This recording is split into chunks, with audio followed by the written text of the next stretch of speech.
We are back on the record outside the presence of the jury.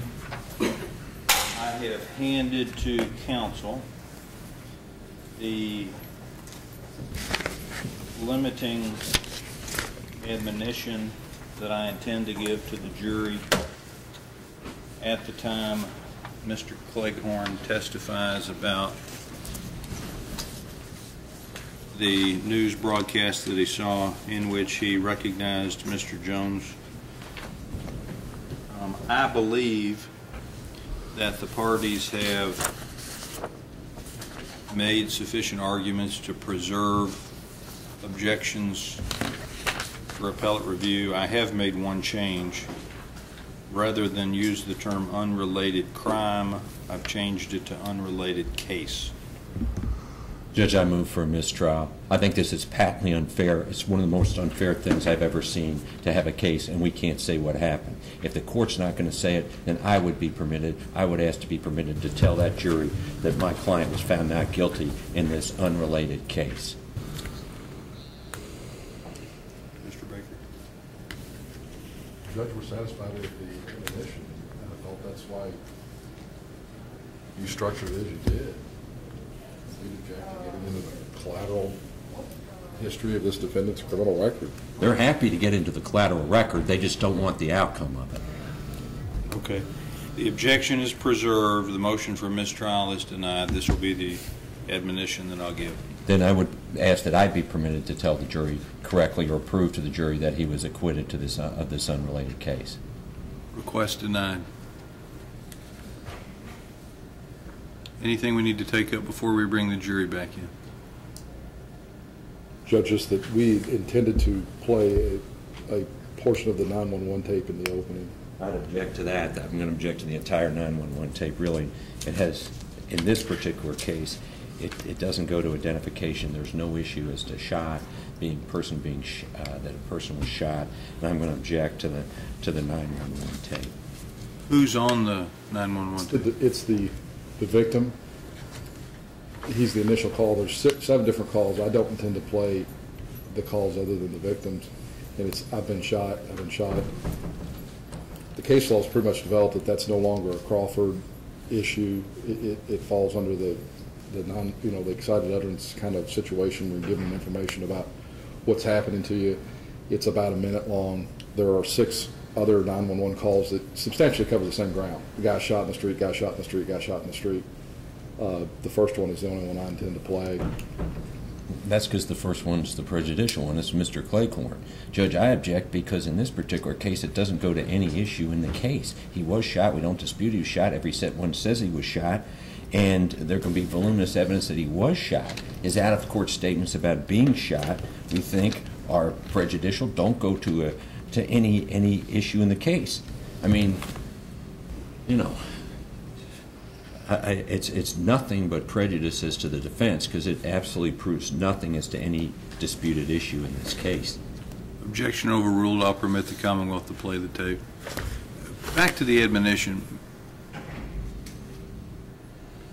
Mr. Eggert, I guess we can. You vehemently objected this admonition. In response to your motion for a mistrial, I think it would be appropriate for me to offer to you as an alternative not giving an admonition altogether. Judge, you're also not permitting me to say what happened. You know, they're already getting in the unrelated case. They're already they're already getting that in. I proposed an admonition Friday, I think, that was not objected to. That's not being given. I don't get anything related. The admonition, you have to tell the jury they can't hold it against them that there's an unrelated case. But if we're going to bring in an unrelated case, but the unfairness about this is we don't get to say the outcome of the unrelated case. In fact, this doesn't even say you can't hold it against them. I mean, you're admonished that you may consider this evidence for the limited purpose against Mr. Jones as a purpose and other and. Well, that's what I proposed to do in the No. second paragraph that you objected to. Right, which I really did, because that second paragraph was very prejudicial, and cannot otherwise. I mean, Judge, I object to this admonition. It should have that the man was found not guilty of the other case. I can't imagine a reason not to give it, not to say that. Really, there's no reason not to say it except it hurts their case. And then, at the very least, this thing should also say, and cannot otherwise be held against this man in any way, and to do so would be unfair. I mean, at this point, we've got nothing out of this admonition, and they sound like he's in other trouble. I mean, I could see Okay. it. That's why I don't understand. It was an offer. You've rejected it. Thank you very much. Well, let me then propose at the end, if we're not going to get in that unrelated case for which the defendant was subsequently found not guilty by a jury, we'd ask that at the end of this admonition, and the fact you may consider this evidence for the limited person who was Mr. Claycorn identifying Mr. Jones, the person who shot him April 6, 2007, and cannot be held against Mr. Jones in any other way whatsoever, and to do so would be unfair. We'd ask those words be added. No. I mean, I've offered what I think is appropriate and fair under the law. So this is an effort to compromise, and this is as far as I'm going to compromise. Thank you, Your Honor. Ready for the jury? I'm almost ready, Your Honor.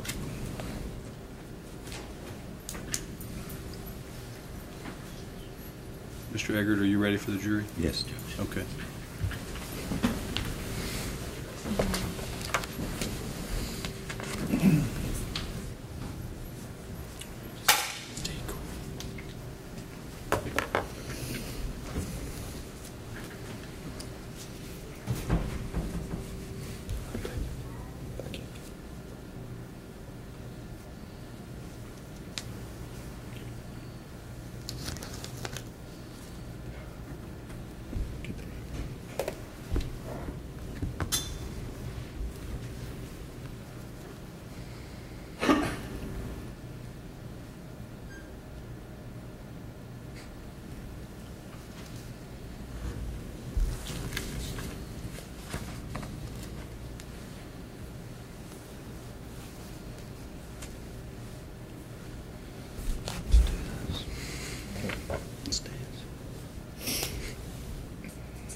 Judge, if I may.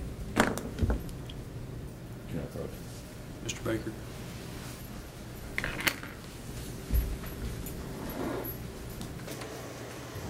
Judge, I don't think that the detective should open the door for the jury. No. I agree. Yeah.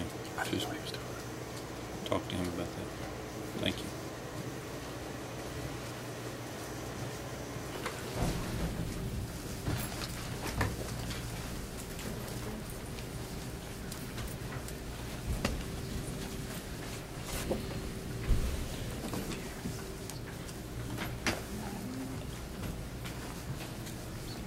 Welcome back. Everybody can have a seat once you get to your spot. Everybody thinks you're in the right spot. There's so many rules in court, aren't there? Everybody have a good lunch? Everybody follow the admonition during the break? Yes. Okay. We are at the beginning of the proof of the case, almost. We're going to have opening statements. But I want to give you just some brief suggestions on everybody's role and responsibility. Everybody that's here in the courtroom has some role or responsibility, and in my opinion, your responsibility as the jury is the most important. It's up to you all to determine what the facts are, what happened, and you'll do that by very closely listening to the evidence from the witness stand. You may also see and be able to read or hear some documentary evidence. I've never sat in the seat that you're sitting in, but they tell me it's pretty difficult because it can be grueling from a mental standpoint. You'll hear a lot of evidence in this case. One of the reasons that you have jury notebooks is that you're permitted to take notes if you'd like to. Nobody's forcing you to take notes. It's a personal decision that you each get to exercise. If you do take personal notes, they'll be for your own personal use once you get back into the jury room. Nobody's going to be appointed a recording secretary for the jury. The other reason that you have a notepad is that if you want to ask questions during the trial, I permit you to do that, but you have to follow a very specific procedure. Much like on television, you will see the Commonwealth, in their case in chief, ask direct examination questions of their witnesses. The defense will get to ask cross-examination questions. The Commonwealth may ask redirect questions. The defense may ask re-cross questions. But after those 4 bites at the apple, the lawyers will be done with each and every witness, and at that point I'll turn to you and just briefly say, anybody on the jury have a question? And if you do, let me know with a raise of your hand. Write it down. Don't ask it verbally. You'll write it down. The deputy will bring it up. I'll read it. I'll show it to the lawyers. And if it's a question that I can legally put to the witness for you, I will. Just please understand that sometimes some questions cannot be asked in the courtroom. I won't be able to give you any type of explanation why we can't ask a question. It just is either a question I can ask or I can't ask. I'll give you a break about every hour and a half. If somebody needs a break sooner than that, let me know. Remember when we were out there, we were in a very participatory kind of a discussion mode. Now you've reached a much more formal phase of the trial where you become more passive receivers of information. So you can't talk to anybody. You can't just blurt out a question. You can't ask for clarification from the lawyers or the parties. If you need something, direct it to me or direct it to one of the deputies. If you need another notepad, we'll get that for you. If you need a pen, we'll get that for you. If you need a restroom break, we'll accommodate that. If you want to bring something to drink into the jury box, I'm fine with that. My only request would be that it be a bottle with a screw on top so that we don't have any accidents. You will see me from time to time drinking a cup of tea or a cup of coffee in the morning, so I certainly can't impose upon you a rule I don't impose upon me, so just be careful with our courtroom. If you have pagers or cell phones, make sure those are turned off so you're not interrupted during the trial, and we will actually borrow those from you when you go back to deliberate so that you don't have any communication device back there. The admonition is something I'll give you each and every time we take a break, and every time we come back in I'll ask you if you followed the admonition. I have to turn the record on every time. You'll notice that there's a green light showing. You do get brownie points with the court if we're in court on session and that green light's not on. That means that I have messed up and not pushed the right button, so help police me on that. The lawyers have a role and a responsibility, and that is to represent their clients to the very best of their ability. We are blessed in this case to have some of the finest lawyers in Jefferson County of the state of Kentucky, and in my opinion, the world. They will, I promise you, from time to time, object, and we'll come up here and we'll huddle, and that's the way it's supposed to work. Don't get upset with them that they make objections. That's one of their responsibilities. I know it'll be frustrating to you. It may seem like we're trying to hide something from you, but they're just asking me to make an evidentiary ruling on an issue that I have to do off the record and not in your hearing. So I think I have covered everything. Oh. At the end of the case, I will give you jury instructions. That'll be the law in the case. It'll be your duty as the jury to decide this case based upon the evidence and the jury instructions. It will be your duty to follow my instructions regardless of whether or not you agree with them. You can disagree with them to your heart's content. You just have to follow them. I think I've covered everything. Okay. We're ready for opening statements, beginning with the Commonwealth. Mr. Baker. Mr. Baker? Yes. Ron? Mr. Baker.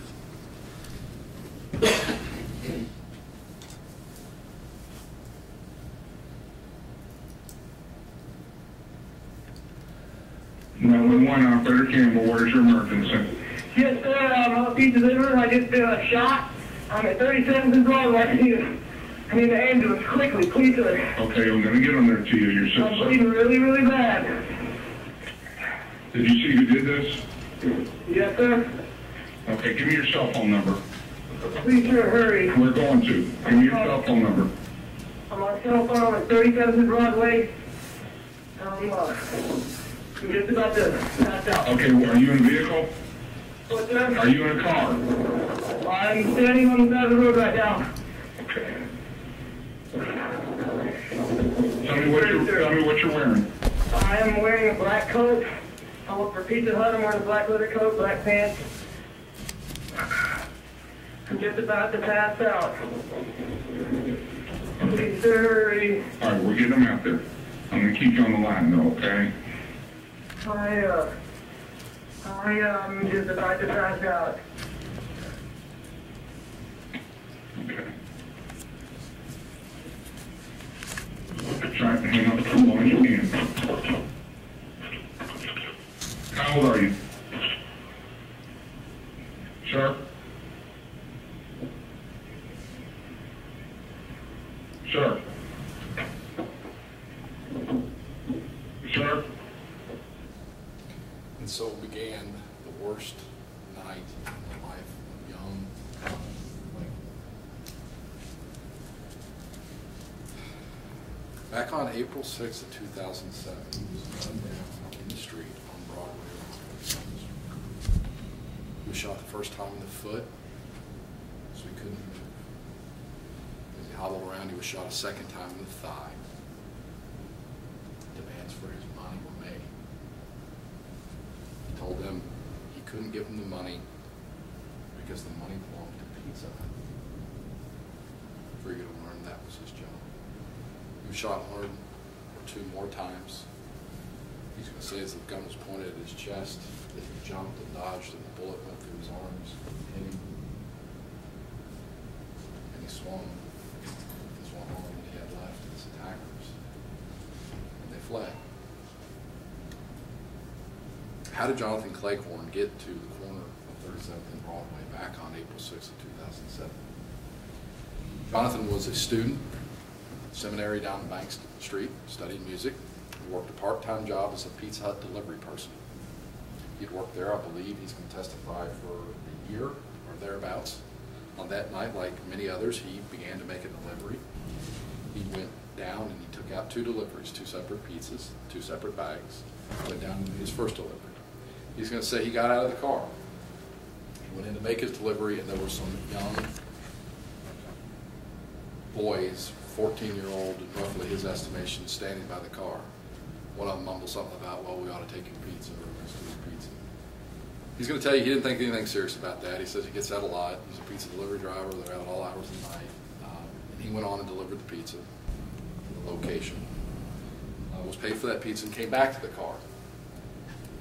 When he got back to the car, his second pizza was gone. He said he turned to look around, and moving across the street was a group of young men. Didn't know if they were the same young men. And he walks across the street to address them. Hey, did you guys take my pizza?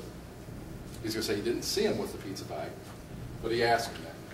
Upon going over there, he's going to tell you that approximately a 20-year-old African-American male, roughly 5 foot 10 inches, the height of the defendant, roughly 170 pounds, dressed in a black hoodie, turns around with a gun and begins what's going to be an awful moment in his life.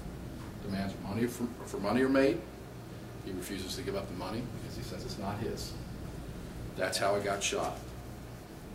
That's how he found his way to the hospital, and that's what began Detective Nart's involvement in this case.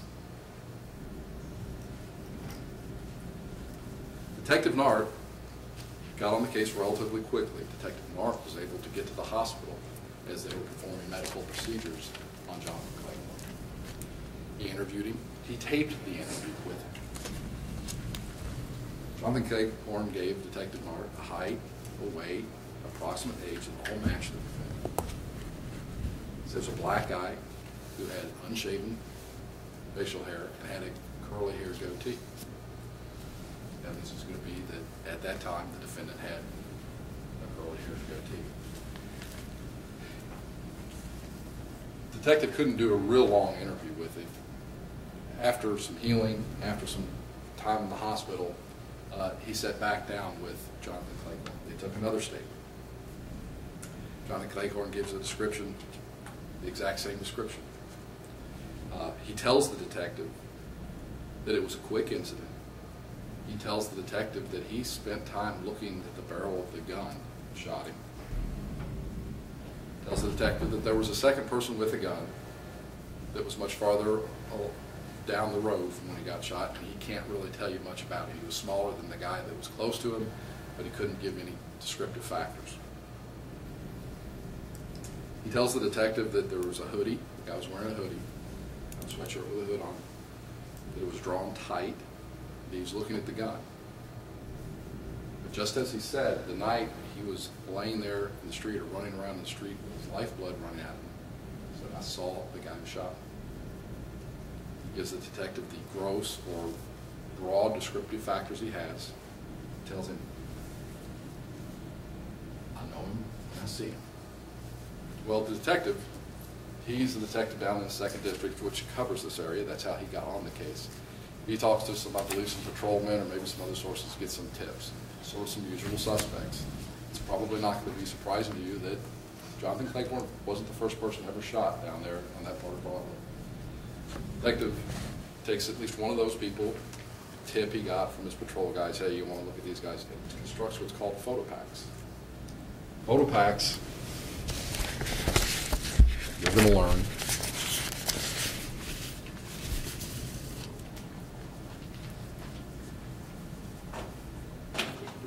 are roughly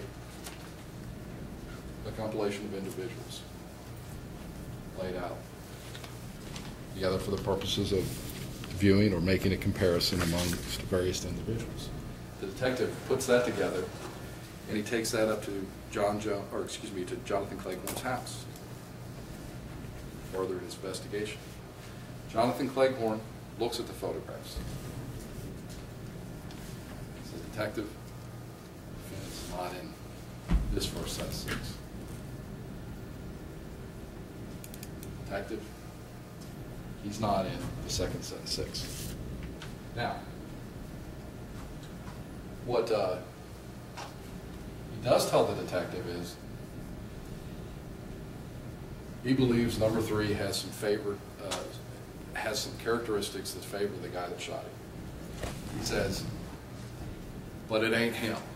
I can tell you right now, it ain't him. I'll know him when I see him, but some characteristics about his face ring a bell with me with the guy that shot him.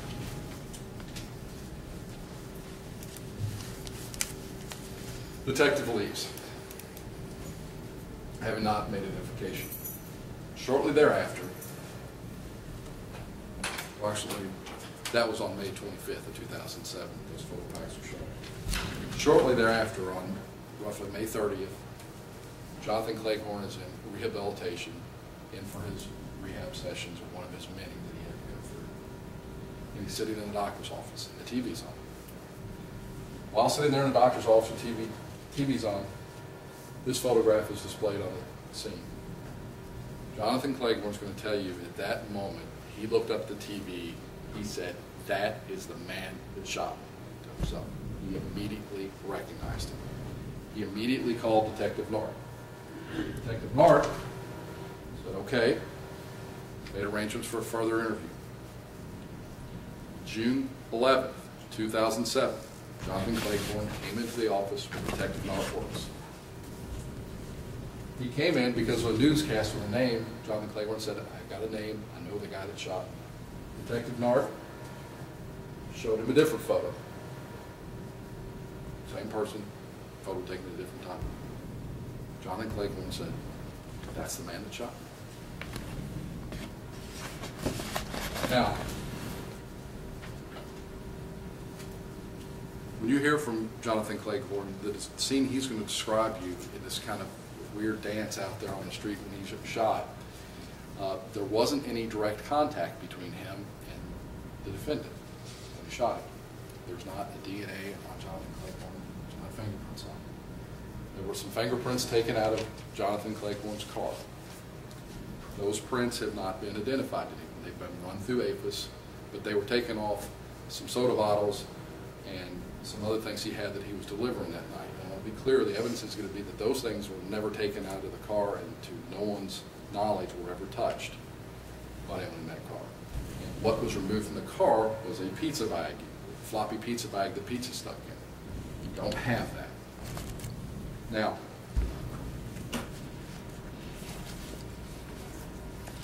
at the end of the day,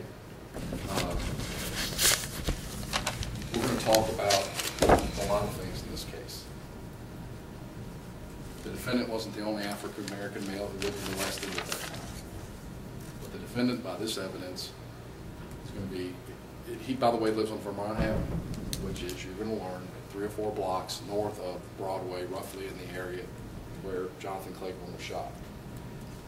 The purpose of the case that we're bringing for you today, the truth of that case, isn't that this defendant's the only person down there who's black or African American. But Jonathan Claiborne, from the day he got shot, was adamant, I'll know the guy who shot me when I see him. He said he's 5'10", around 170 pounds. He's around 20 years old. He was much older than the young kids that were around my car when I first got there. He's going to tell you from the stand that it's the defendant sitting right here today, the person who shot him out on the street. Now, there were other people out there that night. There are other people that probably hang out in that area. But there's only one man that Jonathan Claiborne identified as his shooter. He's seated here in the courtroom today. And ultimately, at the end of this case, you may hear from a lot of people. You may hear from some experts on ID identification, half of which is going to be common sense and half of which I don't believe. They're going to say, sure, you know, if you don't see someone for very long, sometimes you don't remember who you see. If it's a quick incident, you may not remember facial features. Well, you know, if it's a cross-racial identification, that's no good. That's fine, but remember the facts of this case. From the day he got shot, Jonathan Claiborne said he saw his attacker. He had 12 different opportunities to pick someone if he was just needing justice for himself or felt that someone needed to go to prison. He didn't pick out anyone. Jonathan Claiborne saw his attacker, identified it off the picture, came to Detective Mark, looked at another picture, identified it again.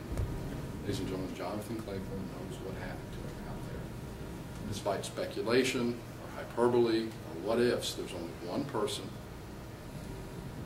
who was standing within feet of the guy that shot Jonathan Claiborne, and that was Jonathan Claiborne. And at the end of the day, the first, last, and only thing that I'm going to agree with the other side is that this case comes down to Jonathan Claiborne.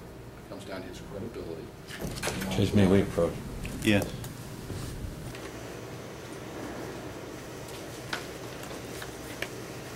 He's arguing at this point. I mean, I think pretty liberal, but I'd object. This case comes down to Jonathan Claiborne, not necessarily. It comes down to his credibility, not necessarily. I mean, I think he's arguing and I'd object.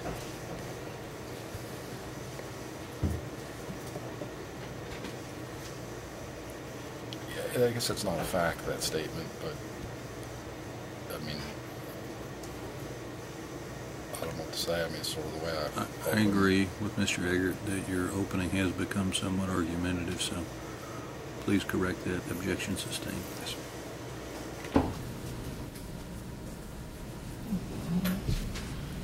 Ladies and gentlemen, we're going to ask you to listen to the evidence. We're going to ask you to listen to it well. We're going to ask you to use your common sense, debate this case, and return verdicts of guilty on assault in the first degree, and guilty on criminal intent to murder. Thank you for your attention. Thank you, Mr. Baker. Mr. Eggert, on behalf of Mr. Jones, opening statements. Yes, Your Honor. Thank you.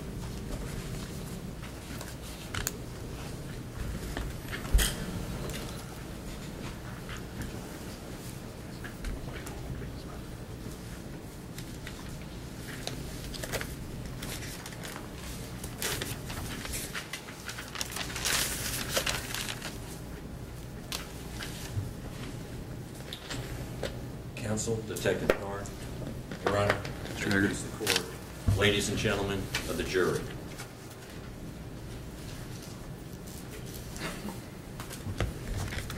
Look at this man right here. Because you're looking at a person who is completely innocent. This is what happened.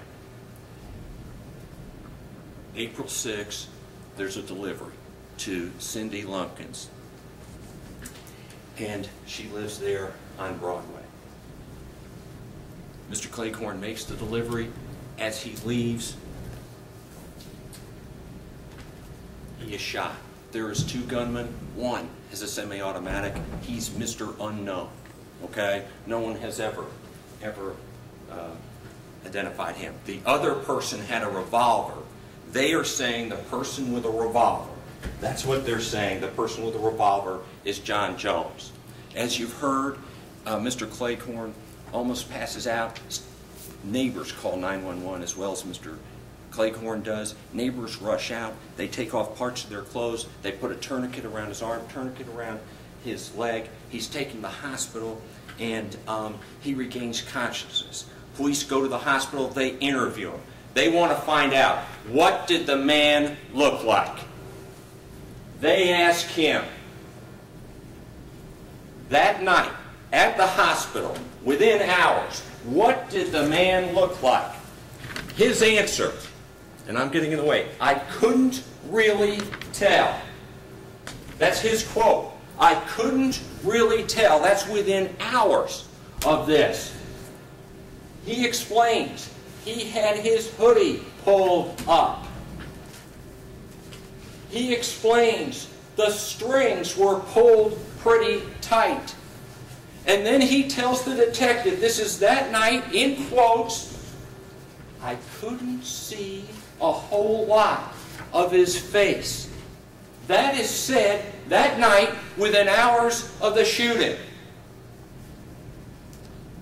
And at no time on tape did he ever say, I'll know him when I see him. At no time.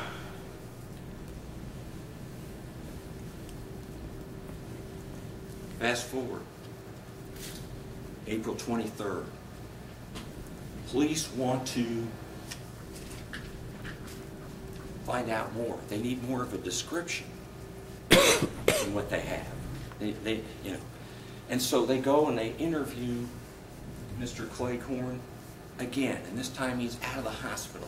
He's at the police station. And so they sit down and they talk to him again. And they're trying to get a description, what the person looked like. And Mr. Claycorn again says he had the hood pulled up over his face. Then he's asked, did you see his face at all? He says, quote, a little bit. And then he explains that the problem was, to be honest with you, when they pulled the guns out, that's about the last thing I saw. Did you see his face at all? Quote, a little bit. To be honest with you, when they pulled the guns out, that's the last thing I saw. And then he says, as soon as I saw the 2 guns, I took off running and they started shooting. I don't blame them. But the point is, when those guns pulled out, that's what he looked at. He hardly saw the face at all. And they asked him, anything you noticed about the face? And we'll show you, this is what he said, anything you noticed about the face? And the only thing, he said, chin hair. And that was it. Any other facial feature. And finally, Mr. Claycorn tells police, this is April 23rd, I wish I could remember more what they looked like. I wish I could remember what they looked like.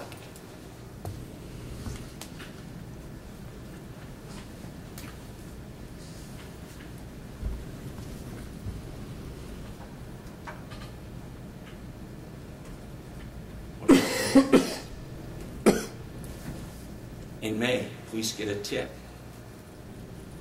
2 juveniles, they here, committed the crime. At this point, it's of April 23rd, going into May. What they have, as far as a description, is 5'10", somebody stocky, about 170 pounds, way taller than John Jones, and one other feature, dark complected. Dark complected. In fact, the person makes a point. Dark complected even for a black man. That was said on the 23rd. So that's what we're looking for. 5'10", 170, real dark complected, even for a black guy. And maybe gold in the mouth, and that's all we got. Let's go to May. Let's go to May. In May, they get this tip about 2 juveniles. They go to the Jefferson County Youth Center. And they've got the names of 2 juveniles. And it turns out those juveniles have been to this youth detention facility. So they get pictures of them and other juveniles, and they put together 2 photo packs. Okay, a photo pack is an array of photos of suspects. So they got 2 photo packs, 1 for each suspect. Each array has 6 people in it, including 1 juvenile suspect, and then the second photo pack has 6 juveniles in it, including the other juvenile suspect. They present the photo packs to Mr. Claycorn. He's out of the hospital. I think they do this at home. He doesn't make an identification, but he selects a photo. And he initials a photo. And then he signs a form. And that form doesn't say, it looks somewhat like, or this person somewhat resembles. The form says, I can't make a positive ID, but this person, photo number 3, closely resembles the shooter.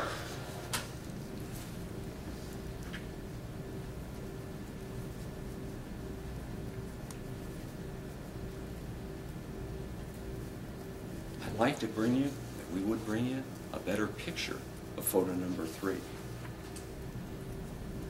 But apparently authorities didn't have the name, or they lost it. So we don't know who this photo number 3 is. What we have is the copy, though, that police presented to Mr. Claycorn. Let's take a look at that name. That's the man who supposedly closely resembles the shooter. And that JC is the initials of Jonathan Claycorn, initialing that this man here closely resembles the person who did this. And I'd like you to take a look at this, and take a look at John Jones, and take a look at that nose and face shape.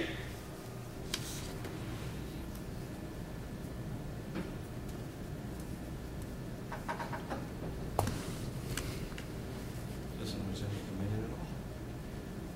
They're both black. Let's keep going. 5 days later, Mr. Claycorn looks up on TV, sees John's picture, decides that's the man who did it.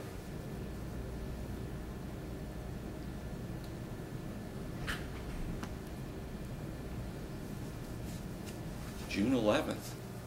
This is just 5 days after the other picture closely resembled. That's on around May 30th.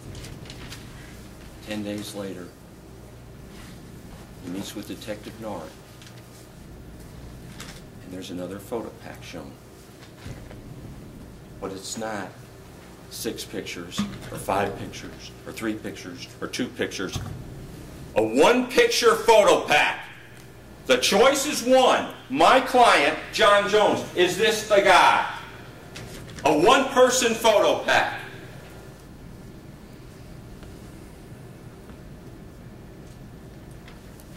Oh yeah, that's the guy I saw on TV.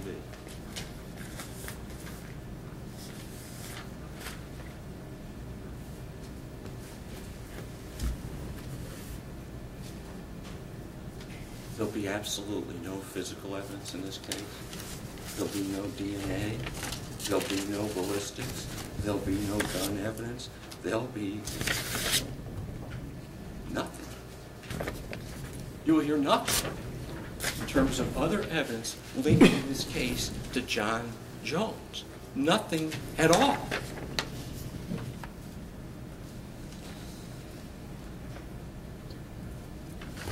Physical proof? None. What happens June 11th after that identification? There's one photo identification. Nothing happens. June, July, August, September, October, November, December, January. February, he's charged. 10 months after it happened, 8 months after this so-called ID.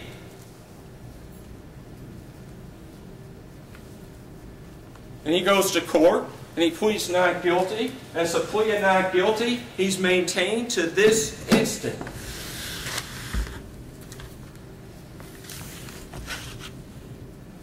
Now, ladies and gentlemen,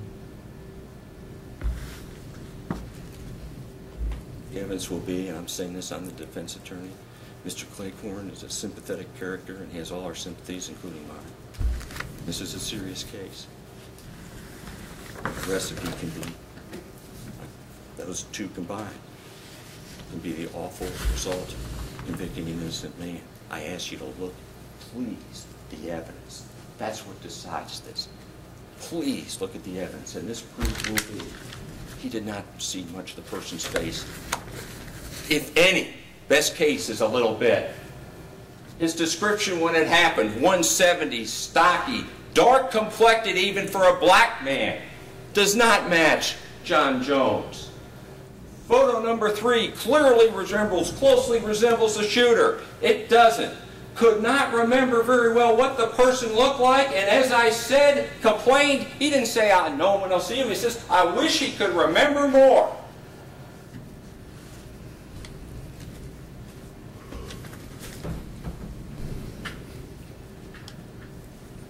And here we are in trial.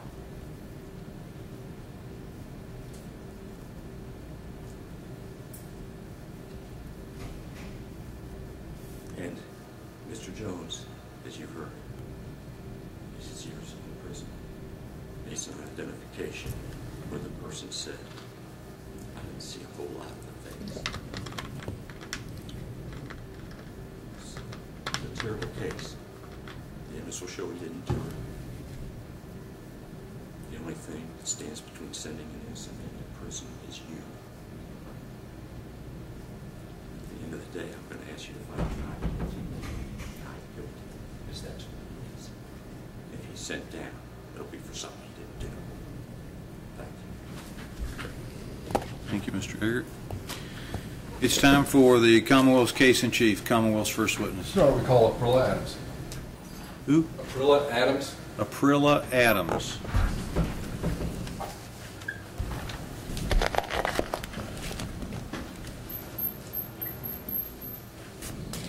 Miss Adams, if you'll come up to the witness stand, please.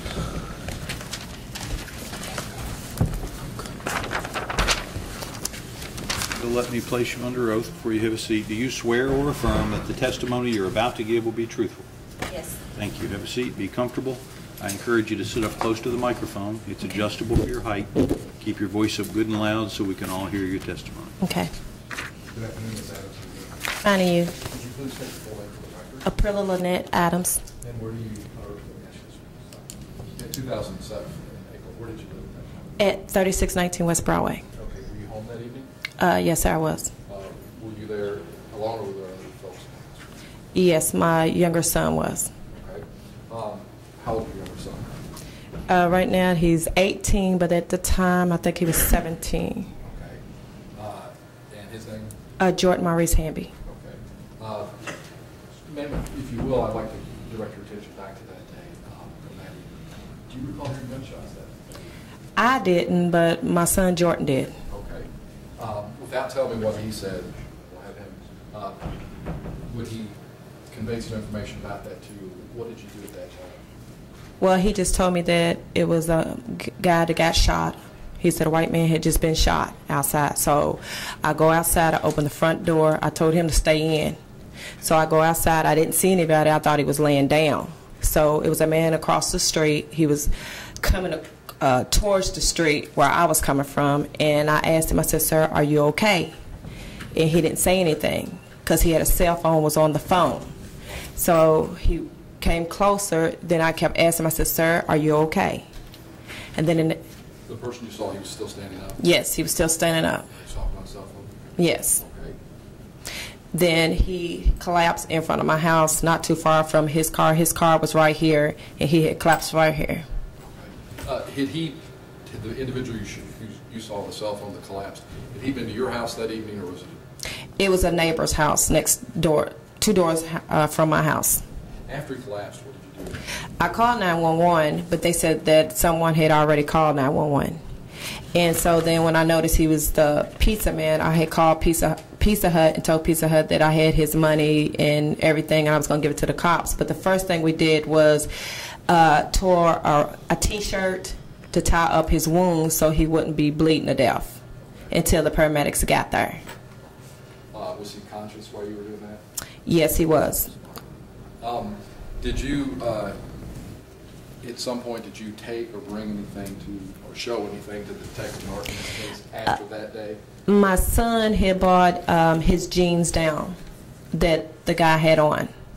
When you say his jeans, they were your son's? Yes, that was my son's jeans. And you felt they were similar, or he felt they were similar to yours?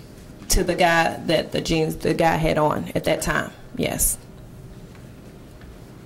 Your Honor, I don't have anything further. Thank you. Cross-examination. Yes. Ma'am, what's your address there on Broadway? 3619 West Broadway. Okay, and when this happened, were you Downstairs on the computer. Yes, sir, I was. and your son Jordan, he was upstairs? Yes, sir, upstairs in the front of the house in his bedroom. Okay. Now, what I'd like to do, if I could, is show you a few pictures. Okay. Judge, if you have some exhibits, stickers.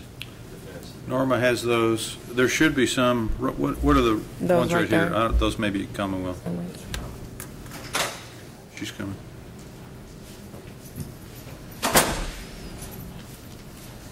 While she's doing that, Judge, can I just show the pictures? You may. I'm going to show you some photographs. And I've showed them to the Commonwealth and ask you if you recognize these photographs. Yes, I do. These are my house. Pictures of my house. Okay. Now, I notice that there is a window upstairs. Is that correct? Yes, sir. Okay, and does that window look right out on Broadway? Yes, it does. And would look across Broadway to 37th Street. Is that correct? Yes, sir. And that's what the scene looked like that you saw, or that you were at on this particular date. Is that correct? Yes, sir. All right. What I'd like to do is mark these three pictures, Judge, if I could. Defense Exhibits 1, 2, and 3.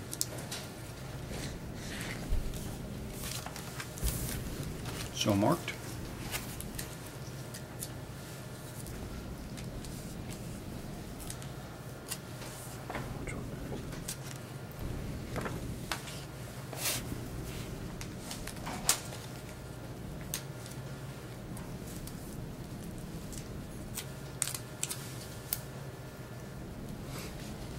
And move for the introduction into evidence. Any objection? No, Your Honor. I believe I've seen those. Introduce Defense 1, 2, and 3. And could you just mark with an X the window that we're talking about? You want me to do it on all three? No, that's No, fine. just that? Okay. That's fine. Ladies, let me just tell the jury, ladies and gentlemen, every exhibit that's introduced into evidence, you may get to see in some fashion here in the courtroom. It may be displayed to you on some technology. But every exhibit that comes into evidence will go back with you into the jury room during deliberation, and you'll have that to take a look at. Judge, since they've been introduced, I would ask that these photos be published to the jury, and I'll continue the examination. Okay, if you'll let Norma do that.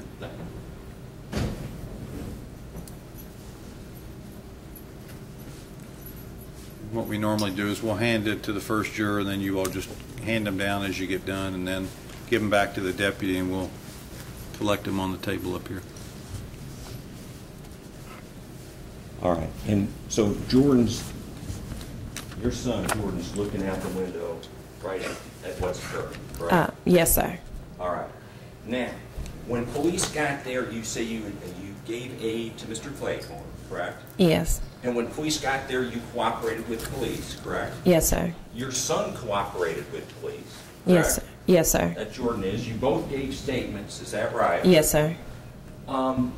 The girl who ordered the pizza, was that Cindy Lumpkins? Yes, sir. That was my neighbor. Your neighbor a couple of houses down? Yes, sir. And she, of course, was emotional. She was upset. She was crying, correct? Yes, sir. And it turned out that you at least may have recognized some of the police who answered the call, right? Yes, sir. Okay, because where'd you work? Nextel? I worked at Nextel on 8th and Broadway. And would they bring their cell phones in to be checked and so forth? Yes, sir. Okay. So I gather you wanted to cooperate with the police. Yes, sir, because I knew him. All right. And you wanted whoever did this to be caught, correct? Yes, sir. And you had your son cooperate too. Yes, sir. Now, your son had seen this person who shot. He had seen that person had jeans on, correct? Yes, sir. And there was something about those jeans that he thought were distinctive, correct? Yes, sir. Can we approach just a minute? Yeah.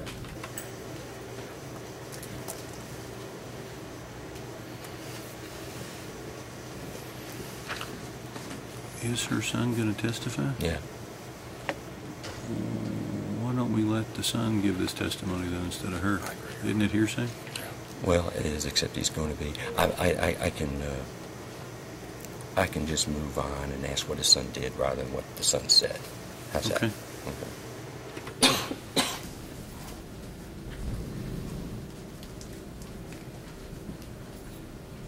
And did your son get out his blue jeans? Yes, sir. He went upstairs to get the jeans for the officer. And did he show the officer his jeans? Yes, sir, he did.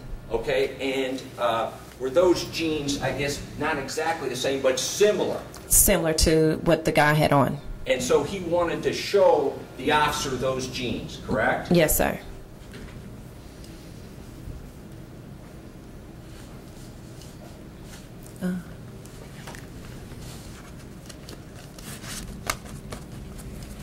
Because he'd seen a person walking through the neighborhood with those kind of jeans before, hadn't he? Yes, sir. And that's why he was showing those jeans to police. Yes, sir. Well, we gave the jeans to the officer.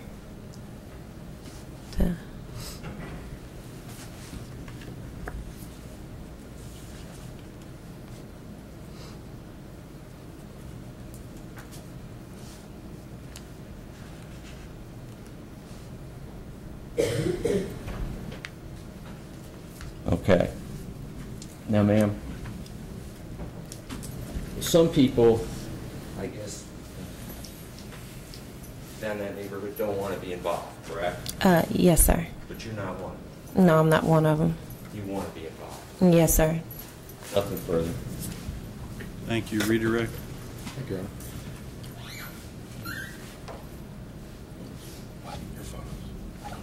They're right here.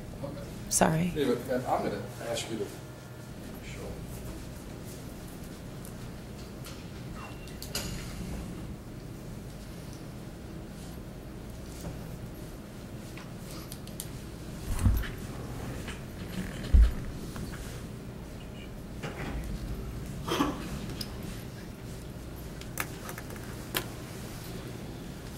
I'm going to show you what's been marked Commonwealth's.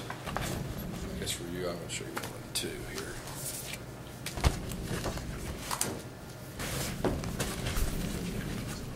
I'm ask you if you would to take a look at those for a second.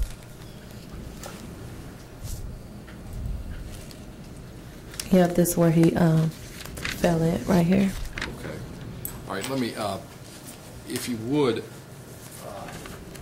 I'm blind, Well, wait a minute. We haven't introduced it yet. The judge, he has such difficult rules. We have to introduce it first.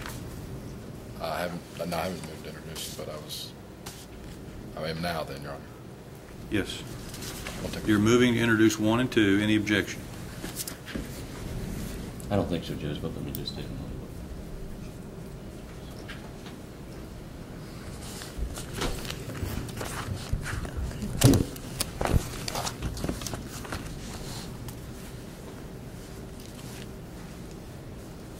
objection?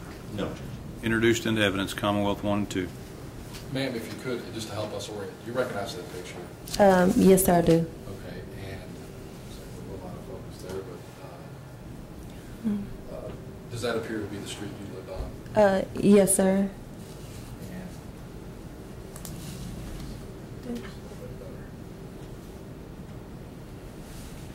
And whose car is that, or if you have? That's the pizza driver's car. Okay, and what's piled there in front of the car? His clothes and blood. Is that the area you came down to that night? Yes, sir. Okay.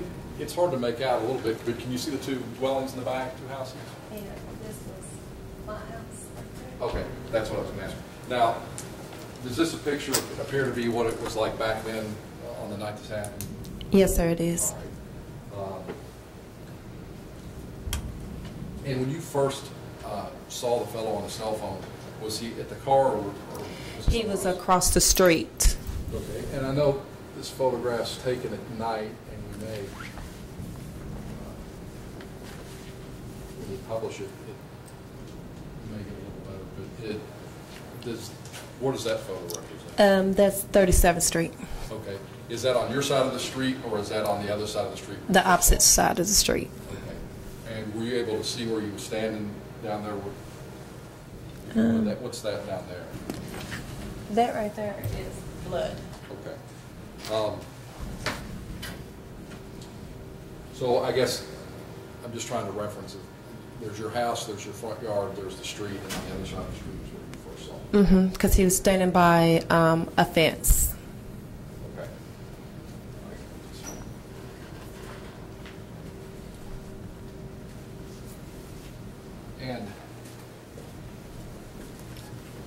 And I think you were clear, but just so I'm clear, you actually saw nothing of, as it happened, sort of out there. Correct. Okay. Nothing further, Your Honor. Just a couple based on what he did. Was it, as you said, it was your son who saw it and not you, correct? Correct. And the pictures that you've shown, there's a date, April 6th on the back, so they're taken that night. But are you aware that you don't know when the pictures were taken, correct? No, sir, I don't. Okay, and you're aware that the shooting actually was April 6th, 8:10 p.m. Does that sound about right? It sounds about right. Okay. I mean, this isn't a late night shooting or anything like that. Right. Okay, in fact, it was basically dusk when this happened, correct? Yes, sir. All right, thank you. Any questions from the jury? Ms. Adams? Yes, ma'am, if you'll write it down. Ms. Adams, we let the jury ask questions too, so be patient with us. Yes, sir. Okay, any other questions? This is your last opportunity. Okay.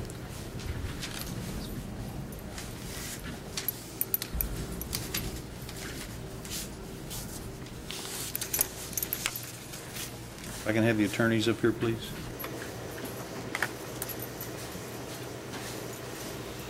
Thank you.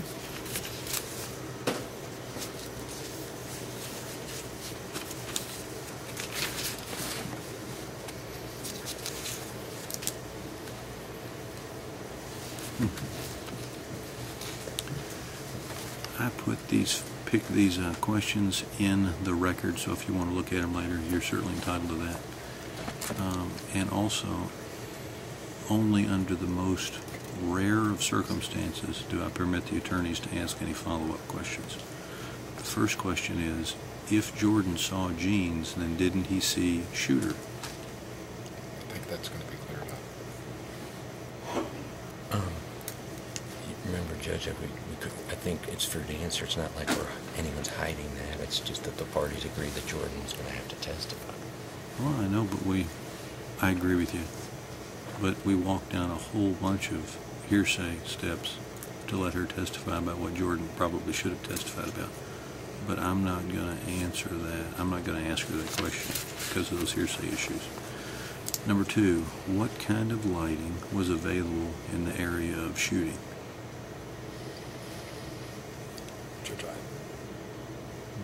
I know by the end of the trial we'll have that developed if that's... But do you object to my asking them of this witness? Oh, no. Any objection from the defense?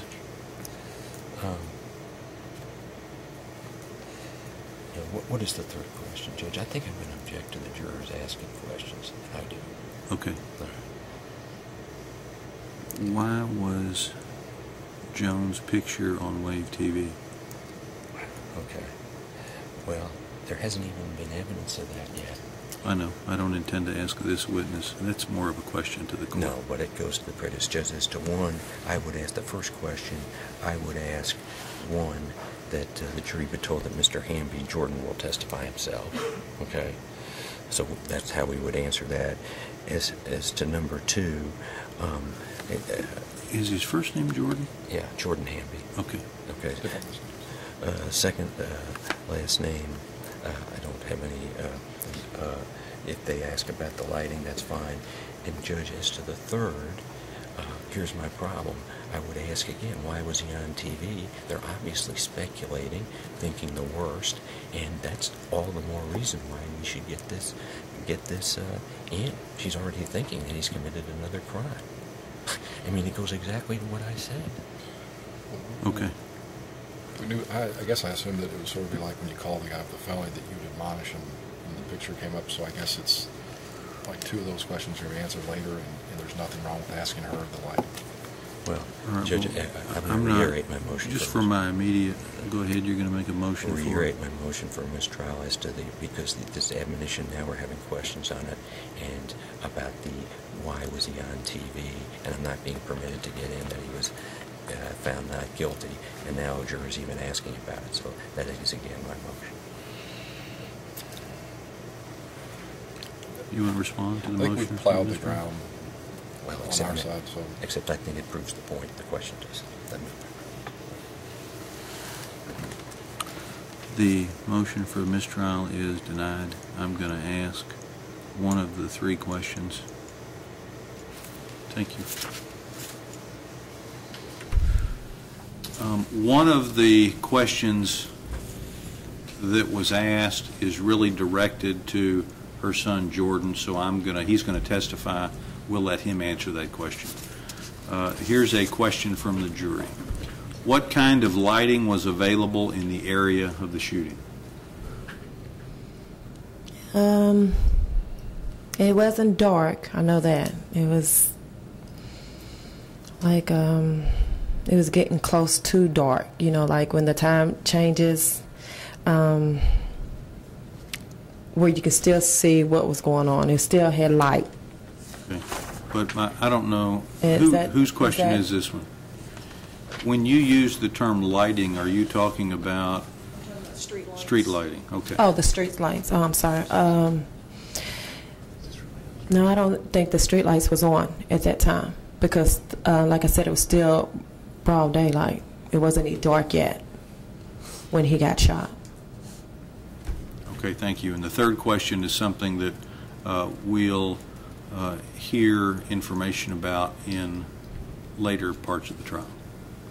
May we release Ms. Adams? May, Your Honor. Ms. Adams, thank you. You're free to go. Thank you.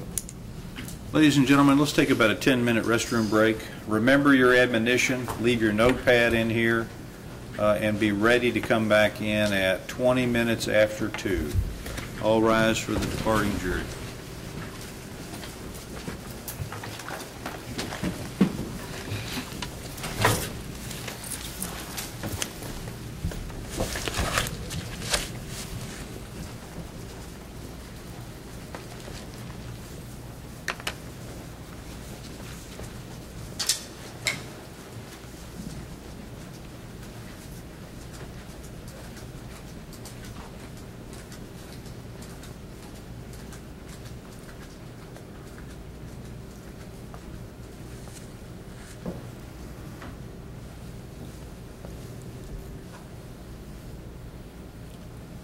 Jury's out of the courtroom. 10-minute recess.